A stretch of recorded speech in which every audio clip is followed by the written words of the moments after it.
রবিবার সন্ধেবেলা মনে খানিকটা কষ্ট নিয়েই আমাদের কাছাকাছি বাজার কলকাতায় চলে গেছিলাম। মনে কষ্ট এই কারণে বললাম, কারণ আমাদের যাওয়ার কথা ছিল অন্য জায়গায়, আর সেটার আগাম টিকিটও কাটা ছিল, কিন্তু হায়রে বৃষ্টি আমাদের সেখানে যেতেই দিল না। তো তাই ভাবলাম যে ছেলের জন্য জামা কাপড়ই কেনাকাটা করে আনি, কারণ এই মাসের 26 তারিখ হচ্ছে আমার ছেলের জন্মদিন। তো জন্মদিন মানেই তো নতুন জামা, নতুন প্যান্ট, তাই না?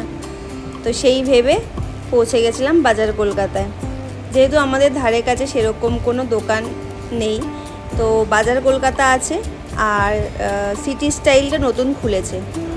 আর তো বেশি দিন বাকিও নেই, আর দূরে কোথাও শপিং করতে যাওয়ার সময়ও নেই, কারণ গৌতমের অফিস আছে। তো তাই টুক করে এখান থেকেই শপিংটা সেরে ফেললাম। তো তোমাদের কেমন লাগলো জানিও।